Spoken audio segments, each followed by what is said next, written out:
अस्सलाम वालेकुम दोस्तों, उम्मीद है आप सब खैरियत से होंगे। दोस्तों कभी आपने सोचा है कि रोज़मर्रा ज़िंदगी में बहुत सी ऐसी चीज़ें और बहुत से ऐसे काम होते हैं जिनके बारे में हम सोचते रहते हैं कि इसको कल करेंगे, परसों करेंगे या फ़लाँ टाइम पे करेंगे। दोस्तों मैं रोज़मर्रा ज़िंदगी में की जाने वाली प्लानिंग या मनसूबाबंदी के बारे में बात नहीं कर रहा। मैं उन कामों और उन चीज़ों की बात कर रहा हूँ जिन्हें हमें रोज़मर्रा ज़िंदगी में साथ-साथ करने होते हैं। मिसाल के तौर पे दोस्तों अगर हम बात करें एक स्टूडेंट या एक तालिब-इल्म की, तो उसे कोई ना कोई असाइनमेंट या होमवर्क दिया जाता है, तो उसके साथ ही उसे स्पेसिफ़िक डेडलाइन दी जाती है कि उस डेडलाइन या उस स्पेसिफ़िक तारीख़ या उस टाइम तक उसने ये होमवर्क या वो असाइनमेंट सबमिट करवानी होती है। तो दोस्तों ज़्यादातर आम तौर पर ये होता है कि वो स्टूडेंट पूरी कोशिश यही करता है कि वो उस डेडलाइन से पहले या उस डेडलाइन तक वो काम सबमिट करवा दे। दोस्तों यहाँ बात करने का मकसद ये है कि उसको डेडलाइन देने का मकसद ये है कि इस तारीख या इस टाइम से पहले-पहले उसने ये काम करना है। इस तारीख या इस डेडलाइन का मतलब ये नहीं है कि इस तारीख के बाद काम करना है। दोस्तों इस तारीख से पहले या इस टाइम से पहले किसी भी टाइम वो काम करके वो सबमिट करवा सकता है। इसी तरह दोस्तों हम अगर अपनी दूसरी रोज़मर्रा ज़िंदगी की बात करें तो हमारे घर में यूटिलिटी बिल्स आते हैं, उसके ऊपर एक डेडलाइन दी जाती है, ड्यू डेट दी जाती है, जिस डेट या जिस तारीख से पहले-पहले या उस तारीख तक हमने वो बिल जमा करवाना होता है। दोस्तों अब इस तारीख का मतलब ये नहीं है कि इस तारीख के बाद जमा करवाएँगे। अगर हम इस तारीख के बाद वो बिल अदा करेंगे, तो उसके साथ हमें कुछ स्पेसिफ़िक जुर्माना या फ़ाइन पे करना पड़ेगा। दोस्तों, अब क्या वजूहात हैं कि जिनकी वजह से हम वो काम को टालते रहते हैं और हम कहते हैं कि ये काम कल कर लेंगे या परसों कर लेंगे या अभी इसमें टाइम पड़ा हुआ है, इसमें वक़्त पड़ा हुआ है तो हम इसको उस स्पेसिफ़िक टाइम में कर लेंगे। दोस्तों, अगर हम इसको साइकोलॉजिकली बात करें तो इसके पीछे एक प्रॉपर फिनोमेना काम कर रहा होता है जिसको हम प्रोक्रास्टिनेशन कहते हैं। जी हाँ दोस्तों, बहुत से अज़ीम लोग भी प्रोक्रेस्टिनेशन, सुस्ती, काहली से पनाह माँगते हैं। जैसे नबी मोहतरम सल्लल्लाहु अलैहि वसल्लम ने भी फरमाया अल्लाह ताला से काहली और सुस्ती के मामले में पनाह माँगी है। दोस्तों इस हवाले से सबसे अहम और सबसे पहला जो फैक्टर इन्वॉल्व है, वो पुअर टाइम मैनेजमेंट है।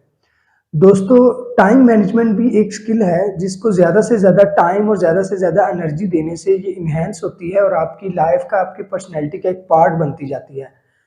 दोस्तों, जब आप चीज़ों को इम्पोर्टेंस देते हैं और जो इम्पोर्टेंट चीज़ें होती हैं उनको प्रॉपर टाइम देते हैं, तो आप एक टाइम मैनेजमेंट की तरफ चलते जाते हैं। जबकि इसके बरअक्स जब आप चीज़ों को प्रॉपर टाइम नहीं देते और आप नॉन इम्पोर्टेंट चीज़ों को सारा टाइम दे देते हैं, जिसकी वजह से आपके पास इम्पोर्टेंट चीज़ों को टाइम देने के लिए टाइम नहीं बचता और आपके पास एनर्जी नहीं बचती, तो आप वो जो इम्पोर्टेंट काम होता है उसको आप कल पे डाल देते हैं, जो कि प्रोक्रास्टिनेशन का एक बायस बनता है।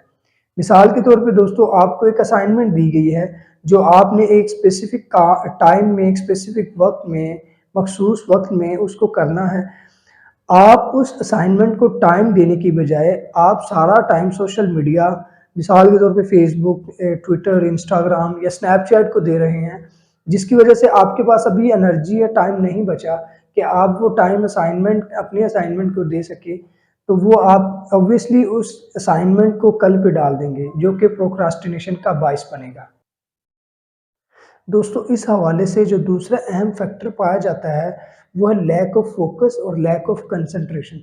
दोस्तों जब किसी काम को करने के लिए आपकी तवज्जो बहुत कम होगी या ना होने के बराबर होगी या आपका फ़ोकस उस काम के ऊपर नहीं होगा, तो आप बहुत ज़्यादा चांसेस हैं कि आप उस काम को या तो बिल्कुल छोड़ देंगे या उस काम को कल पे टाल देंगे। दोस्तों ये फिनोमेना छोटे बच्चों के साथ बहुत ज़्यादा होता है। आपने देखा होगा कि जब आप किसी बच्चे को किसी काम में इन्वॉल्व करने की कोशिश करते हैं, तो वो बच्चा थोड़ी देर के लिए उस काम में मगन रहता है, जबकि थोड़ी देर के बाद कुछ मिनटों के बाद वो उस काम से अपनी तवज्जो हटा के किसी दूसरे काम में लगा लेता है।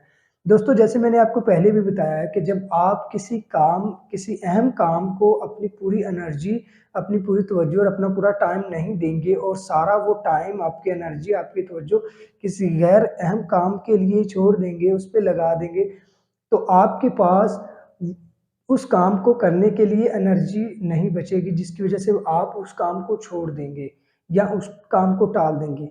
इसी तरह दोस्तों, लैक ऑफ फोकस और लैक ऑफ कंसंट्रेशन भी प्रोक्रास्टिनेशन का एक बायस बनती है, जो कि आपकी मुसलसल या चंद रोज़ करने से आपकी पर्सनैलिटी का एक पार्ट बन जाती है। दोस्तों, तीसरे नंबर पे जो चीज़ जो फैक्टर इन्वॉल्व है प्रोक्रास्टिनेशन में, जिसके बारे में आपको ध्यान देने की ज़रूरत है, वो है परफेक्शनिज़्म। दोस्तों, परफेक्शनिज़्म एक ऐसा फैक्टर है जो कि प्रोक्रास्टिनेशन का बायस बन सकता है। बहुत से ऐसे लोग पाए जाते हैं जो अपनी ज़िंदगियों में, अपने रोज़मर्रा कामों में अनरियलिस्टिक गोल्स और अनरियलिस्टिक डेस्टिनेशंस या अचीवमेंट्स को इन्वॉल्व कर लेते हैं, जिनको अचीव करना, जिनको हासिल करना बहुत ही मुश्किल होता है या वो अनअचीवेबल होते हैं। जैसे मिसाल के तौर पे दोस्तों, अगर एक शख्स को कहा जाए कि आप शादी कर लो जबकि उसकी शादी की उम्र भी हो चुकी हो, तो वो शख्स का आगे से ये जवाब हो कि जब तक मेरे पास अच्छी गाड़ी, अच्छा घर और अच्छा कारोबार नहीं होता, मैं शादी बिल्कुल नहीं करूँगा। दोस्तों, अगर उसकी ज़िंदगी और उसके रोज़मर्रा के कामों को देखा जाए, तो उससे ये हिसाब लगाया जा सकता है कि वो 10 से 15 साल अगर यही रूटीन और यही रोज़मर्रा ज़िंदगी के साथ चलता रहेगा, तो वो 10 से 15 साल के बाद भी ये चीज़ें अचीव नहीं कर सकता, जबकि उसकी शादी की उम्र अभी से हो चुकी है। हमारे माशरे में ये चीज़ें बहुत ज़्यादा पाई जाती हैं। दोस्तों, ये अनरियलिस्टिक गोल या अनअचीवेबल गोल की एक मिसाल मैंने आपको दी है, जिसकी वजह से वो इम्पोर्टेंट या जो उसके मौजूदा ज़िंदगी के करंट ऐज के उसके जो इम्पोर्टेंट काम है, उसको छोड़ने का बायस बन जाती है। में हम जो भी काम करते हैं, उसके पीछे कोई ना कोई मोटिवेशन, कोई ना कोई तहरीक पाई जाती है। अगर हम जॉब करने जाते हैं, तो उसके पीछे भी एक मोटिवेशन है। हम मोबाइल फ़ोन यूज़ करते हैं, उसके पीछे भी एक मोटिवेशन है। हम खाना खाते हैं, उसके पीछे भी एक मोटिवेशन है। इन शॉर्ट, ज़िंदगी में हर किए जाने वाले काम के पीछे कोई ना कोई मोटिवेशन पाई जाती है। और दोस्तों, जिस काम के पीछे मोटिवेशन पाई जाए, जिस काम के साथ हमारा प्लेयर एलिमेंट एसोसिएट हो, उस काम को हम बड़ी ईज़िली और बड़े ahsan तरीके से कर लेते हैं। जबकि इसके बरअक्स, ऐसा काम जिसके पीछे हमारी मोटिवेशन नहीं होती, उस काम को हम बड़ी मुश्किल से करते हैं या तो करते ही नहीं। मिसाल के तौर पे दोस्तों, अगर आपको होमवर्क दिया गया है और एक सब्जेक्ट भी ऐसा है जिसको पढ़ने में आपका दिल बिल्कुल भी नहीं करता और आपका उस काम को, उस होमवर्क करने के पीछे आपकी मोटिवेशन ज़ीरो है, तो आप क्या करेंगे? ऑब्वियसली उस काम को या तो टालते रहेंगे और आप पूरी कोशिश करेंगे कि वो काम आप करें ही ना। तो दोस्तों, बात करने का मकसद ये है कि जो मोटिवेशन है, ये प्रोक्रास्टिनेशन के पीछे एक इम्पोर्टेंट फैक्टर है। आप किसी भी काम को अगर टाल रहे हैं, तो आपको ये जानने की बहुत ज़्यादा ज़रूरत है कि उसके पीछे आपकी मोटिवेशन नहीं। अगर आप उस काम को करना चाहते हैं, तो सबसे पहले आपको उस काम के पीछे कोई ना कोई मोटिवेशन पैदा करनी पड़ेगी, जिसकी वजह से आप उस काम को कर सकें। तो दोस्तों, ये वो 4 फैक्टर्स थे, जिनकी वजह से इंसान की ज़िंदगी में सुस्ती और काहली आती रहती है किसी भी काम को लेके, जिसको हम साइकोलॉजी में प्रोक्रास्टिनेशन भी कहते हैं।